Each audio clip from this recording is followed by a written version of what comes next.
कार्बो animalis, animal charcoal.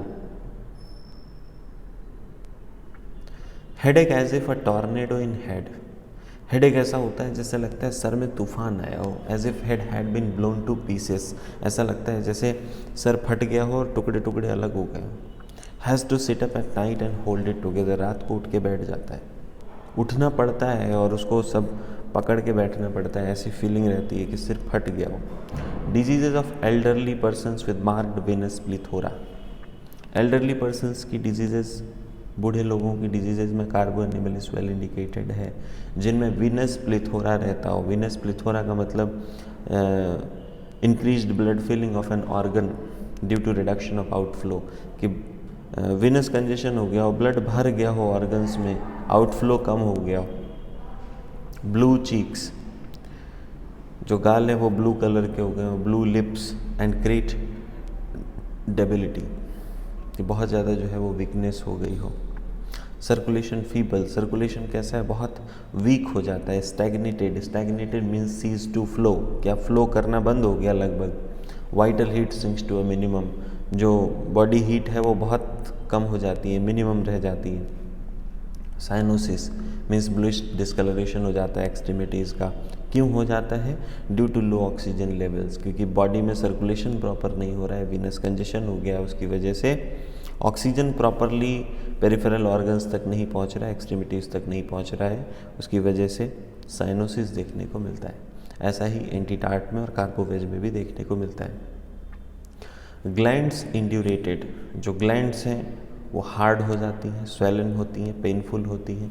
कहाँ कहाँ? इन नेक, axilla, groin, ma'am यानी ब्रेस्ट्स में। पेन्स लेंसिनेटिंग, पेन कैसा होता है? शार्प सडन पेन होता है।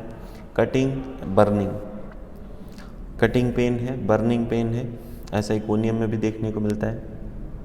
बेनाइन सेपरेशन, चेंज टू इकोरस और मेलिग्नेंट कंडीशंस। बेनाइन का मतलब होता है एक ही जगह होने वाले सेपरेशंस, लेकिन बाद में ये इकोरस हो जाते हैं। इकोरस का मतलब जहाँ से वाटरी डिस्चार्ज निकलता हो किसी भी वुंड से, या मेलिग्नेंट कंडीशन यानी जो स्प्रेड कर रहा हो, जो फास्ट ग्रो कर रहा हो, ऐसी कंडीशंस की तरफ चले जाते हैं। ईजिली स्ट्रेन्ड फ्रॉम लिफ्टिंग, कोई भी सामान उठाता है कार्बो एनिमलिस का पेशेंट तो बड़ी जल्दी थक जाता है। इवन स्मॉल वेट्स, वेट चाहे छोटा सा ही हो, जल्दी से थक जाते हैं। स्ट्रेनिंग और ओवरलिफ्टिंग ईजिली प्रोड्यूस ग्रेट डेबिलिटी, थकने से, वजन उठाने से बड़ी जल्दी थक जाते हैं, बहुत ज़्यादा थक जाते हैं। एंकल्स टर्न ऑन वॉकिंग, चलने पे जो एंकल्स हैं वो मुड़ जाते हैं। जॉइंट्स वीक, जितने भी जॉइंट्स हैं वो वीक होते हैं। Easily sprained bye slight exertion, थोड़ा सा भी एक्सर्शन होता है, थोड़ा सा भी थक जाते हैं तो उनमें इंजरी होने के चांस होता है। स्प्रेन का मतलब होता है इंजरी ड्यू टू ट्विस्टिंग और बेंडिंग। अभी आपने पीछे देखा ना, एंकल मुड़ जाता है, तो एंकल मुड़ेगा तो क्या होगा, वहाँ पे स्प्रेन हो जाएगा। लेडम में ऐसा सिम्टम देखने को मिलता है।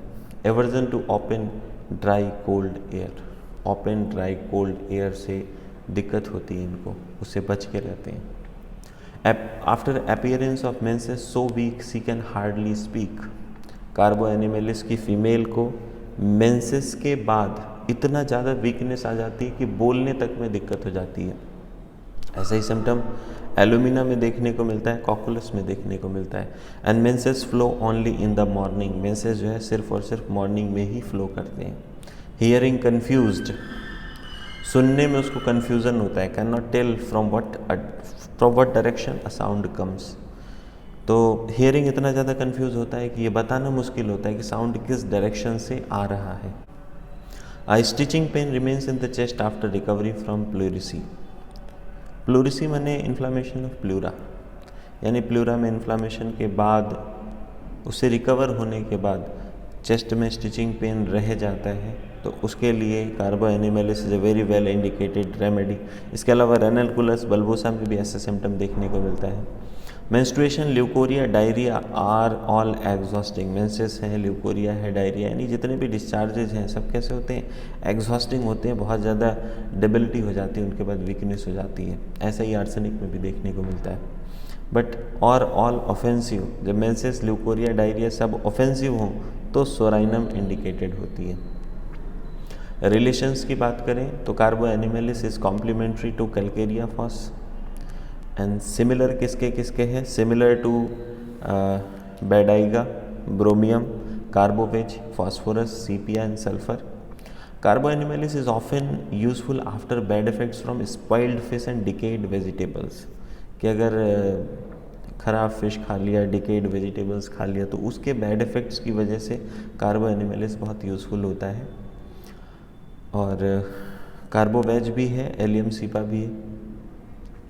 एग्रेवेशन की बात करें, आफ्टर शेविंग, दाढ़ी बनाने के बाद एग्रेवेशन होता है. एमलूरिएशन आफ्टर शेविंग तो ब्रोमियम है. एग्रेवेशन स्लाइटेस्ट टच से आफ्टर मिडनाइट के बाद. So thanks for watching. Like, share the video with your friends, comment the topics you want me to explain, and subscribe the channel for more videos on homeopathy.